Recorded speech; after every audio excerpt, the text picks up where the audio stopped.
Assalamualaikum warahmatullahi wabarakatuh. Selamat pagi, yang terhormat Bapak Pujiono selaku dosen pengampu mata kuliah teori akuntansi.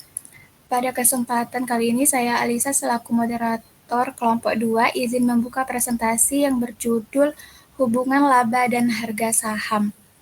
Izin memperkenalkan anggota kelompok. Yang pertama, ada Rengga Aditya Putra dengan Pratama dengan NIM akhir 272, Agustina Dewi Indriani dengan NIM akhir 163, ada Nafla Erina Salim dengan NIM akhir 087, ada Alisa dengan NIM akhir 381, ada Ade Fortuna Mura dengan NIM akhir 479, Charis Bimantara dengan NIM akhir 382, Sania Fadila Ramayani dengan NIM akhir 291.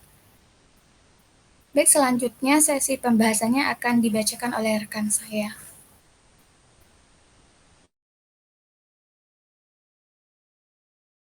Baik, untuk yang pertama yaitu relevansi nilai. Untuk yang pertama, apakah angka akuntansi menjelaskan perubahan nilai perusahaan?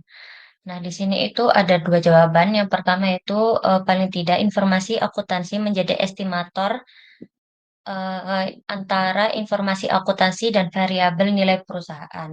Lalu untuk yang kedua yaitu dengan pertanyaan yang sama, yaitu memiliki beberapa jawaban. Yang pertama yaitu akuntansi menjadi konsistoris. Yang kedua, harga saham merefleksi tidak hanya informasi akuntansi. Yang ketiga yaitu perubahan laba tidak selalu menggambarkan perubahan ekonomik yang fundamental. Yang keempat yaitu harapan dan kecanggihan investor yang berbeda. Yang kelima yaitu perilaku pasar sering tidak terprediksi. Next slide. Nah, untuk selanjutnya ini adalah hubungan laba dan harga saham. Nah, di tabel ini di kolom yang sebelah kiri ini menunjukkan yaitu sumber informasi keuangannya yang mana laba atau rugi per saham ini menunjukkan seberapa besar keuntungan atau kerugian yang didapatkan oleh pemegang satu saham. Yang kedua yaitu nilai buku per saham suatu saat. Hal ini itu memiliki arti nilai aset bersih perusahaan yang dibagi jumlah saham beredar. Yang di bawahnya itu ada perubahan nilai buku per saham. Ini tuh menggambarkan apakah nilai perusahaan naik atau turun dari waktu ke waktu. Nah, untuk yang tengah ini, garis penghubung yang tengah ini yaitu menunjukkan proses estimasi, yang mana informasi di sebelah kiri itu dipakai untuk memperkirakan atau mempengaruhi apa yang ada di sebelah kanan atau di kolom sebelah kanan. Nah, sedangkan di kolom sebelah kanan ini menunjukkan harga saham, yang mana perubahan harga saham per saham itu memiliki arti bahwa seberapa besar harga saham naik atau turun. Yang kedua itu, yang di tabel yang kedua itu ada harga per saham suatu saat, yang mana ini tuh menunjukkan bahwa harga pasar saham pada waktu tertentu. Nah, inti dari tabel ini itu menggambarkan bahwa laba, nilai buku, dan perubahan nilai buku per saham itu bisa digunakan untuk memperkirakan perubahan atau nilai harga saham di pasar. Untuk selanjutnya akan dijelaskan oleh rekan saya.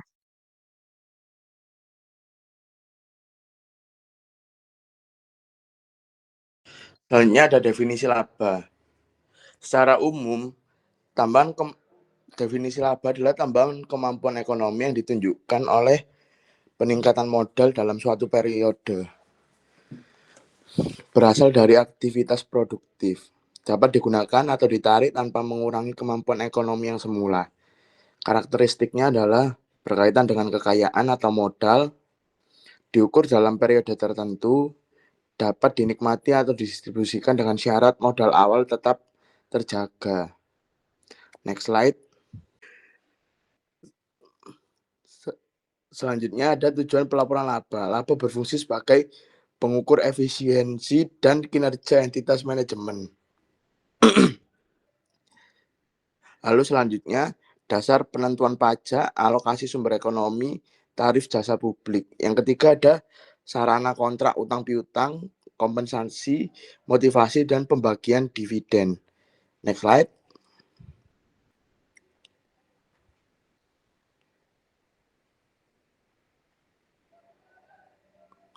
Selanjutnya ada tataran teori laba. Laba dibahas dalam 3 tataran semiotika. Yang pertama, semantik. Makna laba sebagai pengukur kinerja, konfirmasi harapan investor, dan estimator laba ekonomik. Yang ketiga ada sintaktik. Cara pengukuran laba atau bisa dibilang pendekatan transaksi, kegiatan, atau pemertahanan kapital. Yang ketiga ada pragmatik. Adalah interpretasi praktis atau prediktor aliran kas, alat kontrak, pengendalian manajemen. Next slide. Selanjutnya ada konsep pemertahanan kapital. Laba hanya diakui jika kapital awal atau finansial fisik tetap utuh setelah penyesuaian inflasi atau distribusi. Jenis kapital yang pertama ada finansial, yaitu adalah kapital yang dipertahankan dalam nilai nominal atau daya beli. Yang kedua ada fisik, yang dimana dipertahankan dalam kemampuan produksi. Selanjutnya akan dijelaskan oleh rekan saya.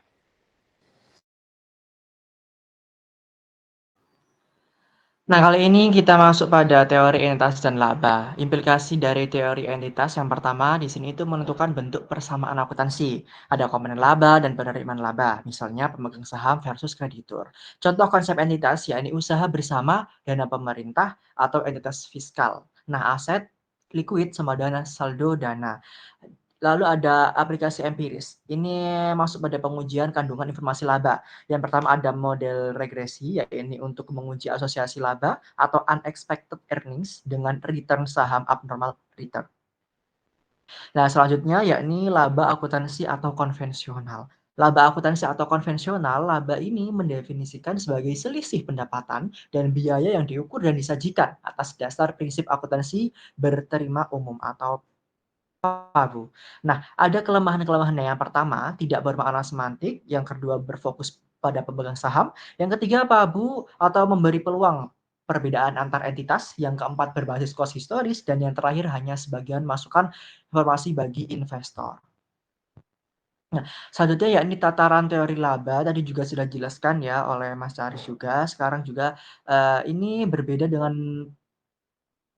elemen lain, laba dibahas dalam beberapa tataran semantik karena laba akrual dipandang bermanfaat untuk memprediksi aliran kas datang. Yang pertama ada semantik, sintaktik, dan pragmatik. Dan ini ada konsep laba dalam tataran semantik.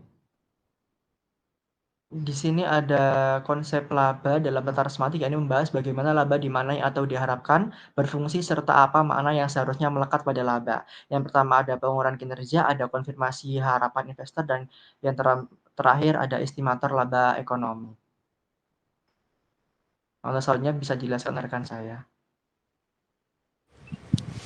Baik, selanjutnya itu ada laba akuntansi versus ekonomik. Untuk aspek pembedanya, yang pertama ada aspek sudut pandang. Untuk laba akuntansi sendiri itu ada perekayasa, penyusun standar, dan statement. Sedangkan laba ekonomik sendiri itu pemegang saham. Untuk aspek pembeda yang kedua yaitu dasar pengukuran. Untuk laba akuntansi itu pakai dasar pengukuran cost historis, sedangkan laba ekonomik itu pakai cost kesempatan, nilai pasar, dan nilai likuidasi. Yang ketiga ada makna ekonomik. Untuk laba akuntansi, makna ekonomiknya yaitu kelayakan ekonomik jangka panjang, sedangkan laba ekonomik yaitu kelayakan ekonomik jangka pendek. Yang selanjutnya ada makna depresiasi. Itu ada untuk laba akuntansi itu alokasi cost, untuk laba ekonomik itu penurunan nilai ekonomik. Jadi itu ada unit pengukur. Di laba akuntansi menggunakan rupiah nominal, sedangkan di laba ekonomik menggunakan daya beli. Jadi itu ada sasaran pengukuran. Untuk laba akuntansi itu menggunakan laba uang atau nominal, sedangkan laba ekonomi menggunakan laba real. Untuk konsep landas, laba akuntansi menggunakan kontinuitas akrual, sedangkan laba ekonomi menggunakan likuidasi nilai tunai. Untuk yang terakhir yaitu fungsi aset. Untuk laba akuntansi itu menggunakan sisa potensi jasa, sedangkan laba ekonomi menggunakan simpanan atau kesediaan nilai. Next slide.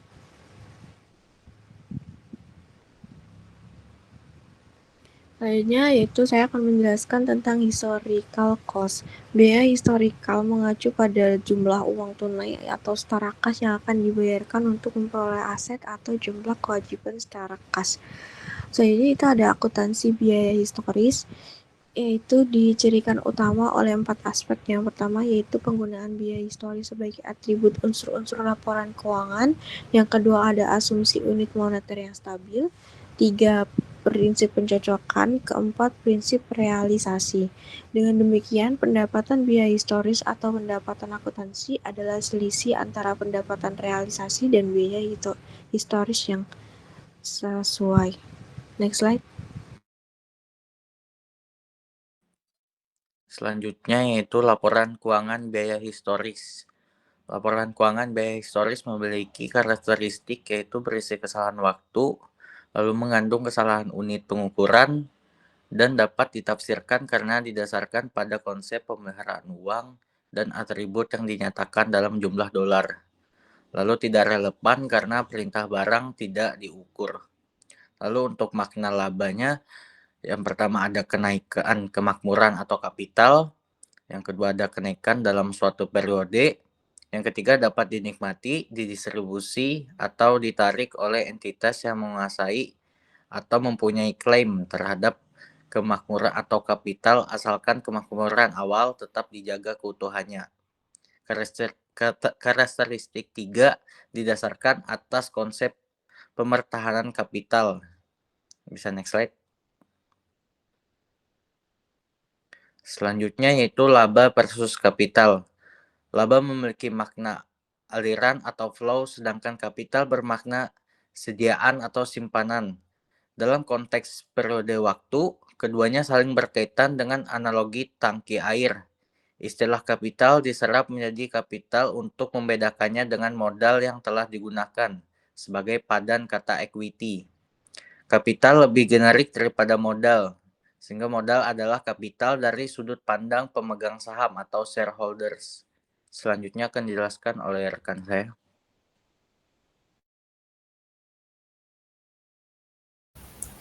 Baik, selanjutnya definisi umum, formal, dan semantik. Tambahan kemampuan ekonomi yang ditandai dengan kenaikan kapital dalam suatu periode yang berasal dari kegiatan produktif dalam arti luas yang dapat dikonsumsi atau ditarik oleh entitas penguasa atau pemilik kapital tanpa mengurangi kemampuan ekonomi kapital di awal periode. Kapital dalam konteks laba akuntansi. Ada aset yaitu kapital bagi badan usaha atau manajemen yang menguasai sumber ekonomi ini fisis atau finansial. Ada kewajiban yaitu kapital bagi pihak yang mempunyai atau menguasai klaim ditandai dengan sertifikat utang, misalnya aplikasi. Ada ekuitas yaitu kapital bagi pihak yang mempunyai atau menguasai klaim ditandai dengan sertifikat saham.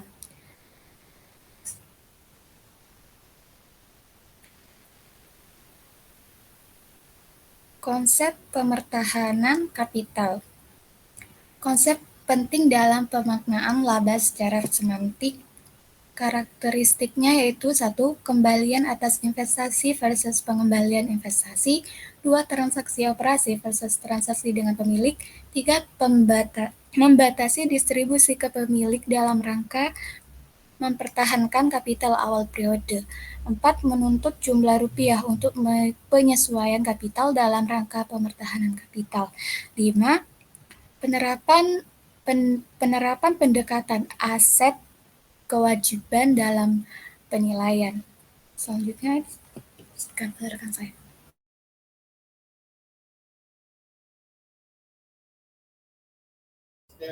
Selanjutnya, visualisasi konsep pemerintahan. Dari gambar tersebut menunjukkan cara menghitung laba secara lebih adil, terutama jika nilai uang berubah karena inflasi. Untuk yang di sebelah kiri ada kapital awal modal yang memiliki perusahaan di awal periode. Namun seiring waktu harga akan naik dan itu dapat membuat nilai dari modal tersebut jadi menurun kalau tidak disesuaikan. Untuk di sebelah kanan ada kapital akhir yang dibagi menjadi 3 bagian, yaitu kapital awal tanpa penyesuaian, lalu penyesuaian kapital karena inflasi, dan sisanya baru dianggap sebagai laba. Dapat disimpulkan dari gambar tersebut, sebelum perusahaan dianggap benar-benar untung, maka harus menutup dulu kebutuhan modal yang sebenarnya, yang nilainya udah berubah karena inflasi. Baru sisa kelebihan setelah itu yang disebut laba berdasarkan konsep pemertahanan kapital. Supaya laba yang dilaporkan benar-benar mencerminkan hasil usaha, bukan hanya sekedar efek kenaikan harga. Next slide.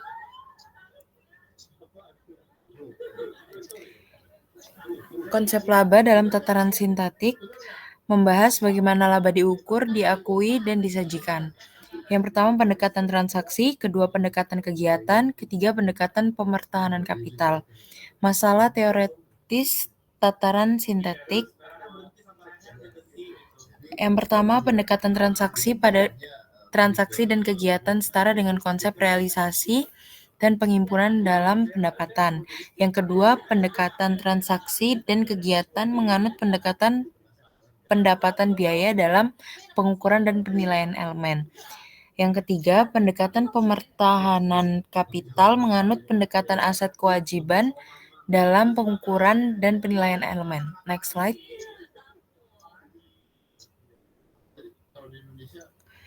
Pengukuran dan penilaian kapital. Dengan konsep pemertahanan kapital, laba merupakan selisih pengukuran kapital pada dua titik pada waktu yang berbeda. Pengukuran mempertimbangkan yang pertama jenis kapital, yang kedua skala pengukuran, ketiga atribut pengukuran.